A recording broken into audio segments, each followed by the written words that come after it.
দর্শক, আমি এই মুহূর্তে আছি কক্সবাজার সমুদ্র সৈকতের হিমছড়ি পয়েন্টে। আমি একটা জিনিস দেখানোর জন্য মূলত এখানে হাজির হয়েছি। এই যে একটি মাছ ধরার ট্রলার দেখতে পাচ্ছেন, সেই ট্রলারটি কিছুক্ষণ আগে অর্থাৎ কয়েক ঘন্টা আগে সমুদ্র সৈকতের এই যে হিমছড়ি পয়েন্টটি রয়েছে সেখানে এটি ভিড়ে যায় এবং এখানে ভিড়ানোর পরপরই মূলত সেখান থেকে বেশ কয়েক বস্তা পেঁয়াজ এবং ময়দার বস্তা সহ বেশ কিছু মালামাল পড়ে গিয়েছিল। পরে সেগুলো স্থানীয়রা খুঁজে নিয়ে ইতিমধ্যে যেগুলো সৈকতে পড়ে গিয়েছিল সেগুলো খুঁজে নিয়ে গেছে বলে আমরা জানতে পেরেছি। এবং এর বাইরে এই ট্রলারটি কিছুক্ষণ ধরে আমরা যেটি খবর পেয়েছি পুলিশের পাহারায় রয়েছে এবং সেখানে আরো বেশ কিছু মালামাল রয়েছে বলে আমরা জানতে পেরেছি। এবং প্রাথমিকভাবে যেটি তথ্য বলছে যে প্রাথমিকভাবে তারা মূলত এই মাছ ধরা ট্রলারে করে মাছ ধরার আড়ালে মিয়ানমারে পণ্য পাচারের জন্য নিয়ে যাচ্ছিলেন, কিন্তু প্রতিমধ্যেই তাদেরকে কেউ ধাওয়া করছিলেন অথবা সমুদ্রের ঢেউয়ের তুড়ে এই মূলত কুলের মধ্যে ধাক্কা খায় এবং সেখানে ধাক্কা খাওয়ার পরে মূলত তারা এই সমুদ্র সৈকতের এই পয়েন্টটিতে ভিড়ে যায়। এই পয়েন্টটিতে বেড়ার পরপরই সেখান থেকে বেশ কিছু মালামাল পড়ে গিয়েছিল যেগুলো স্থানীয়রা ইতিমধ্যে কুড়িয়ে নিয়ে গেছে। এবং আমরা যেখান থেকে মূলত এসেছি যে দরিয়ানগরের পরপর সেখান থেকে বেশ কিছু জায়গার মধ্যে আমরা যেটি লক্ষ্য করেছি, লোকজন সেখানে পেঁয়াজ এবং অন্যান্য মালামালগুলো খুঁজে নিয়েছেন এবং সেখানে বেশ কয়েক বস্তা পেঁয়াজ দেখতে পেয়েছি এবং ময়দার বস্তাও আমরা বিভিন্ন জায়গায় পরে দেখেছি। এবং এখানেও বেশ কিছু মালামাল এখনো থেকে গেছে বলে স্থানীয়রা দাবি করছেন। আমরা একটু এখানে যারা প্রত্যক্ষদর্শী রয়েছেন তাদের সঙ্গে একটু কথা বলতে চাই। ভাই, আপনার বাসা কি এখানে?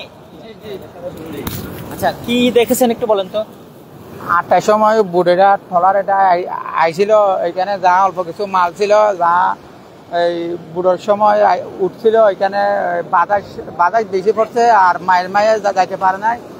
আর বেশি বাতাসের সময় মধ্যে ওই বুড়েটা এইখানে খাঁচার নাগিয়ে মাইরা দিছে, যা ওই লার বাতাসে যেটা বুড়োতে ফালাই দিছে।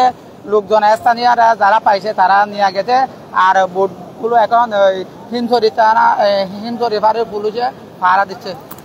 এখানে কি এখন এই ট্রলার দিয়ে আসছিলেন তারা এখন কোথায় আছে জানেন কিছু?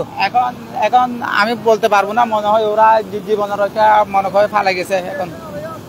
আচ্ছা, ধন্যবাদ। আমরা একজনের সাথে কথা বলছিলাম, তিনিও বেশ কিছু তথ্য দিলেন। ভাই, একটু কথা বলতে পারবো? আচ্ছা, কি দেখেছেন বলেন তো, এই ট্রলারটি এখানে কেন ভিড়লো? এবং আমরা যেটি শুনলাম যে সেখানে পেঁয়াজের বস্তা ছিল, ময়দার বস্তা ছিল, বেশ কিছু মালামালও ছিল। এটা তো জাস্ট এখন বলা যাচ্ছে না। যখন আমরা ওই দিক থেকে আসতেছিলাম বড়ছড়া থেকে, তখন দেখি অনেক মানুষের হাতে পেঁয়াজের বস্তা, আদার বস্তা, ময়দার বস্তা এগুলো ছিল। এগুলো অনেক মানুষের কুড়াই পাইছে নাকি এখান থেকে। এখন নাকি এখানে আরো উপস্থিতি আরো অনেক মালামাল আছে এই ট্রলারের মধ্যে। আচ্ছা, এই ট্রলারটি এখানে তো স্বাভাবিকভাবে এরকম ট্রলারে করে তো এখানে কোনো জায়গা থেকে মালামাল কক্সবাজারে আসে না। এগুলো কি ধারণা, মানে কি মনে হচ্ছে? এটা আমার মনে হচ্ছে, মনে করেন এটা কোথাও আমার মায়ানমারে পাচার দিচ্ছে মনে হয়। এখান থেকে মনে করেন যেহেতু সাগরের ঢেউ এখন বেড়ে গেছে, তার জন্য হয়তো ওনারা ঠাই না পেয়ে এদিকে ইয়া করে দিচ্ছে। এখানে যে মাঝি মাল্লাগুলো ছিল তাদেরকে কি আপনারা দেখতে পেয়েছেন? না, ওনাদেরকে আমরা দেখতে পাই নাই। হয়তো ওনারা পালিয়ে গেছে বয়ে, না হয় ওনারা কোনো একটা জায়গায় চলে গেছে। ধন্যবাদ। আমরা একটু আপনার সাথে একটু কথা বলতে পারবো? একটু কথা বলি। কি দেখেছেন আপনি বলেন তো? আমরা এখানে রাস্তার পাশ থেকে যাচ্ছি, তখন দেখছি যে এখানে দুজন পুলিশ আছে, একজনের গায়ে ইউনিফর্ম আছে আর একজন সিভিলে। এদিকে কাউকে আসতে দিচ্ছে না। তো দেখতেছি এখান থেকে কেউ বস্তা নিয়েছে, কেউ মানে 4-5 জন লোক বস্তা নিয়ে যাচ্ছে আর কিছু মানুষ দূরে পালাইতেছে। এখান থেকে 4-5 জন দূরে পালাইতেছে আর এখানে 2 জন পুলিশ ছিল। পরে যখন এখানে সাংবাদিক আসছে দেখছে, তখন এই পুলিশগুলোও কোথায় চলে গেছে, এখন ওনার দেখা যাচ্ছে না। আর আমরা যখন এখানে রাস্তার পাশ থেকে দাঁড়াইছি তখন দেখছি যে কিছু লুঙ্গি পরা মানুষজন 6-7 জন মতো হবে, এরা পালিয়ে যাচ্ছে। মানে যারা এই ট্রলার থেকে নামছে বলে মনে হয়েছিল আপনার? আচ্ছা, এই যে পেঁয়াজ এবং আদা এবং আরো কি কি ধরনের পণ্য আপনারা দেখতে পেয়েছিলেন যেগুলো আসলে সৈকতে পড়ে গিয়েছিল? পণ্য বলতে এখানে আমরা যখন এখান থেকে আসতেছি তখন সবাই মানে কিছু 4-5 জন মতো লোক দেখা গেছে, ওনারা যেদিকে পাচ্ছে দূরে পালিয়ে যাচ্ছে। ধন্যবাদ। আমরা একটু ট্রলারটি একটু দেখাতে চাই যে আমার ক্যামেরায় যিনি আছেন, আমি আমার সহকর্মীকে একটু বলবো যে আমরা ট্রলারটা একটু দেখাতে চাই যে মূলত মাছ ধরার এই ট্রলারটি সাগরের এই যে সমুদ্র সৈকতের যে হিমছড়ি পয়েন্টে ভিড়ে ছিল এবং সেটি উল্টে যাওয়ার পরে সেখান থেকে বেশ কিছু মালামাল সৈকতে পড়ে গিয়েছিল। এখন মূলত জোয়ার এখনো থেকে গেছে, সে কারণে আমরা কাছাকাছি যেতে পারছি না। আমরা ভাটার সময় হয়তো সেই ট্রলারটির কাছে যেতে পারবো এবং সেখানে এখনো এখানে স্থানীয় যে উপস্থিত যারা আছেন তারা যেটি বলছেন সেখানে এখনো বেশ কিছু মালামাল থেকে গেছে। আমরা বেশ কিছুদিন ধরে, বিশেষ করে মিয়ানমারের রাখাইন রাজ্যে যখন থেকে মূলত অভ্যন্তরীণ সংঘাত শুরু হয় তখন থেকেই সেখানে মূলত খাদ্য সংকট তৈরি হয়। সেখানে সংকটের প্রেক্ষিতে বাংলাদেশ থেকে বিভিন্ন ধরনের পণ্য অবৈধভাবে মিয়ানমারে যাচ্ছিল এবং সেই অবৈধ পাচারের সংখ্যাটি এতটাই বেড়ে গিয়েছিল যে সেখানে কোনোভাবে ঠেকানো যাচ্ছিল না। এবং সর্বশেষ আমরা বেশ কিছু জায়গা থেকে সিমেন্ট থেকে শুরু করে বিভিন্ন ধরনের পণ্য আটক করতে দেখেছিলাম। এবং আজকে সেরকমই একটি ট্রলার, যেই ট্রলারটি স্থানীয়রা ধারণা করছেন যে ট্রলার দিয়ে মূলত অবৈধভাবে মিয়ানমারে বিভিন্ন ধরনের খাদ্যপণ্য পাচার করা হয়েছিল।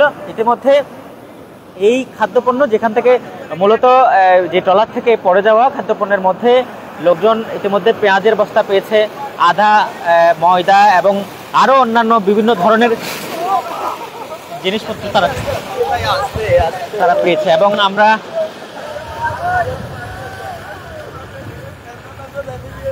আসলে জোয়ারের ধাক্কায়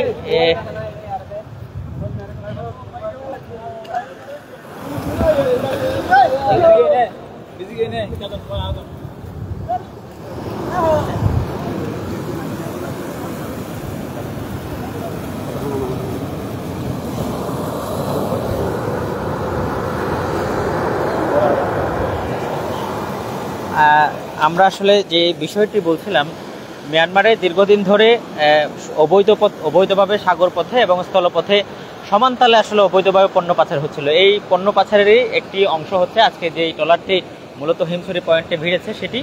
আমরা স্থানীয়দের সাথে আরেকটুখানি কথা বলতে চাই তাদের কাছে। একটু এদিকে দাও তো। আপনার বাসা কি এখানে? আচ্ছা, কি দেখেছেন বলেন তো? কিছু দেখি না, আপনারা যে এরকম দেখতেছেন আমিও এরকম দেখতেছি আর কি। দেখে কি মনে হচ্ছে? দেখে তো এটা মানে ওখানে পেঁয়াজ পাওয়া যাইতেছে আর ময়দা পাওয়া যাইতেছে, মনে করেন তো এটা লোকজন বলতেছে মায়ানমার পাচার করতেছে। এটা নাকি মিয়ানমারে পাচার করতেছে? হ্যাঁ, মিয়ানমার নাকি পাচার করতেছে। ওই বোর্ডের তলাতে ছিদ্র হয়ে গেছে, ছিদ্র হওয়ার কারণে এখানে মারি দিছে। এইটা লোকজনের কাছে শুনতেছি আর কি, যে আপনারা যেরকম দেখতেছেন আমরা তো এরকম দেখতেছি। এটি কারা নিয়ে যাচ্ছিল এরকম কাউকে দেখেছেন আপনারা? না, আমি এরকম কাউকে দেখিনি। ধন্যবাদ আপনাকে। আমি একটু কথা বলতে চাই যে আপনার বাসা কোথায়? আমার বাসা এখানে। এখানে? এখানে কোন জায়গায়? এখানে একটু দূরে আর কি। আমি সাগরের মাছ ধরি। ও, আপনি জেলে সাগরে মাছ ধরেন? এটা আসলে কেন ভিড়েছে এবং এটা কি মাছ ধরার ট্রলার নাকি মালামাল বাহী? এটা যে সময় ঢুকতেছে সে সময় আমি এখানে উপস্থিত ছিলাম। আমি একটা ছোট একটা জাল আছে আমার, কোরাল জাল। আমি কোরাল জাল দিয়ে ওইখান থেকে এসেছি, কোনো লোকজন ছিল না। 2-3টা ল্যান্ডা লোক বাঁশখালীর বলছে, ওদের বাড়ি বাঁশখালীর বলছে। আমি একটা বয়স্ক মানুষ পানির সাথে বাসায় গেছিল, আমার জালটা ছাড়ি দিয়া আমি ওই লোকটারে বাঁচাই নিয়েছি ওইখান থেকে। নেওয়ার পর আমি রোডে ওই লোকটারে আমি বলছি এখানে উপরে বসো, শুকনার উপরে, আর তোমার কোনো সমস্যা হবে না, তোমার যদি খিদা লাগে আমার একটা ছোট দোকান আছে, তুমি আমার দোকানে যাইয়া বসো, এরকম বলছি। আমি ওনার জন্য নাস্তা আনতে গেছি, নাস্তা আনার সাথে সাথে উনি চলে গেছি। তারপরে এখানে পার্শ্ববর্তী একটা ভাই আছে, মানে উনি টেলিফোন লাইনে কল করছিল, কল করার পরে তারা চলে এসেছে। এটা সঠিক, মানে আমি ছাড়া এখানে মানে সঠিক কটার সময় ঢুকছে এটা কেউ জানে না। কয়টার সময় ঢুকছে আপনি দেখছেন এটা? আমি দেখছি মাগরিবের সময়, আজানের সময় ঢুকছে। আচ্ছা, কেন এটা এখানে হঠাৎ করে ঢুকলো? এটি তো আমরা আপনার কি মনে হচ্ছে এটি কোথায় যাচ্ছিল? এটা আমার মনে হয় আপনার দেখতেছি ওরা মানে যারা বোর্ডের মধ্যে লোকজন ছিল 8-9 ছিল, মুরব্বী ছিল 2টা, একটা মাঝি ছিল। এদের হাতে সব টাইগার স্পিড, ম্যাচ আর আপনার পেঁয়াজ, সিমেন্টের বস্তা এরকম, আর কয়েকটা ডেক্সা আছে, মানে এরকম দেখছি। দেখার পরে আমি চলে গেছি এখানে। স্যারকে আমি যাইয়া বলছিলাম, সাথে সাথে যাইয়া বলতে টাইগার স্পিড বেড়াইতেছে। আমি এখান থেকে গাড়িটা রিজার্ভ করে হিমছড়ি ফাঁড়ি থেকে গেছি, যাইয়া পুলিশ ডাকায় নিয়ে এসেছি আমি। আচ্ছা, কেন এটা হঠাৎ করে এখানে বেরলো? এটা স্যার আমি সঠিক জানি না। আপনার নাম কি? আমার নাম ইমাম হোসেন ফরাজি। ইমাম হোসেন ফরাজি, জি। ধন্যবাদ। আমরা একটু এখানে একজন পুলিশ কর্মকর্তা রয়েছেন, ভাই আপনার সাথে একটু কথা বলতে পারি? না, এই যে এই ট্রলারটা কি জব্দ করা হয়েছে? আমরা কি সাগরের মাঝখানে জব্দ করে? না সেটা না, এখন দেখছি যে আপনারা দেখতেছেন তো, এখন তো সাগর মাঝখানে। আচ্ছা, কিভাবে জব্দ করবে? আগে তো আসতে হবে কাছে। এটা আমি যা দেখতেছি আমরা দেখতেছেন, এটা আননেসেসারি প্রশ্ন। না, এখান থেকে তো বেশ কিছু মালামাল লোকজন নিয়ে গেছে শুনলাম আমরা হ্যাঁ, এখানে। আপনি কি দেখেছেন? আমরা শুনছি, আমরা শুনে আইছি, কিন্তু এখনো ভিতরে কি আছে না আছে জানি না, জব্দ করা হয় নাই। মানে আমরা আছি প্রক্রিয়া কাছে ফিরবে, আমরা করবো। মানে এই ট্রলার এখনো পর্যন্ত কাউকে দেখেন না আপনারা? না দেখিনি, শুনতেছি এরা ওই যে একজন একরকম কথা বলে, মন করা কথা বলতেছে, বুঝলেন না? কি হেলিকপ্টার বানাইতেছে, কি বিমান বানাইতেছে। আসলে কি আছে, যখন কাছে আসবে তখন দেখা যাবে কি আসলে কি এটা। মানে জোয়ার চলে যাওয়ার পরে যখন পাটা হবে তখন তখন কারণ এখানে রিস্ক নিয়ে কেউ নামবে না। একজনে বলছি, এ বলতেছে এর বউ বাচ্চা আমরা দেখতে হইব, মানে এর যাবে সাগরে, কিন্তু এর বউ বাচ্চা আমরা দায়িত্ব নিতে হবে। তো কে বউ বাচ্চা দায়িত্ব নিয়ে সাগরে পাঠাবে? এই জন্য আমরা অপেক্ষা করতেছি, কাছে আসুক, আমরা দেখবো। ধন্যবাদ। আমরা এই যে পুলিশ কর্মকর্তা রয়েছেন, আমরা তার সঙ্গে কথা বলেছি। তিনিও যেটি বলছেন যে আসলে তারা মূলত ট্রলারটি এখনো সাগরের কিছুটা পানির মধ্যে রয়েছেন, যে কারণে সেটি এখনো পর্যন্ত তারা জব্দ করতে পারেনি এবং সেই ট্রলারে কি আছে এখন সেটি তারা দেখতে পারেনি। তবে স্থানীয়রা যেটি বলছেন, ট্রলারটি মূলত মাগরিবের নামাজের পরপরই ভিড়েছিল এবং সেটি ভিড়ার পরপরই ট্রলারটা উল্টে গিয়েছিল এবং সেখান থেকে বেশ কিছু মালামাল সৈকতের মধ্যে পড়ে গিয়েছিল এবং সেই সৈকতে পড়ে যাওয়ার পর স্থানীয় লোকজন এখান থেকে এসে পেঁয়াজের বস্তা, আদা এবং অন্যান্য বেশ কিছু মালামাল নিয়ে গেছে, যে কারণে এই মুহূর্তে সেই ট্রলারটিতে বাকি আর কি রয়েছে সেই বিষয়টি আসলে এখন পর্যন্ত বলা যাচ্ছে না। তবে একজন প্রত্যক্ষদর্শীর বয়ানে যেটি তিনি বলছেন যে বেশ কয়েকজন ট্রলারে যারা ছিলেন তাদের মধ্যে বেশ কয়েকজনকে তিনি দেখতে পেয়েছেন এবং তারা ট্রলারটি মূলত বেড়ার পরপরই তারা কুলে আসার পরপরই এখান থেকে সটকে পড়েছে এবং তারা আসলে কোথায় গিয়েছে, কি কারা, সেই সম্পর্কে তিনিও তার কাছেও বিস্তারিত তথ্য নেই।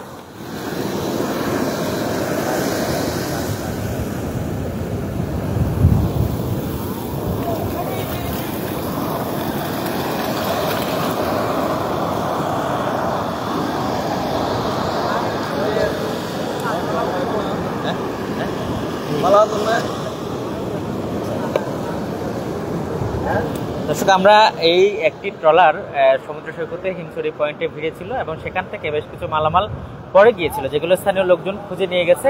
সেই খবরটি পাওয়ার পর আমরা এখানে এসেছি। এই ট্রলারটি এখনো পর্যন্ত জব্দ করা হয়নি, যদিও ইতিমধ্যে হিমছড়ি পুলিশ পাড়ির পুলিশ সদস্যরা এখানে রয়েছেন। তারা বলছেন যে পানি যখন এটি আসলে জোয়ার চলে যাবে, ভাটা হবে, তখন সেটি জব্দ করবেন এবং সেখানে কি মালামাল রয়েছে এবং সেটি কেন এখানে হঠাৎ করে তারা রেখে চলে গিয়েছে সেই বিষয়টি তারা জানতে পারবেন। তবে প্রত্যক্ষদর্শীরা যেটি বলছেন, সেখান থেকে পেঁয়াজ, আদা সহ, ময়দা সহ বেশ কিছু মালামাল পড়ে গিয়েছিল, যেগুলো স্থানীয় লোকজন নিয়ে গেছে এবং সর্বশেষ আসলে অপেক্ষা করতে হবে ট্রলারটি যতক্ষণ না পর্যন্ত উদ্ধার করা যায়। এই ছিল আমার কাছে এখান থেকে সর্বশেষ।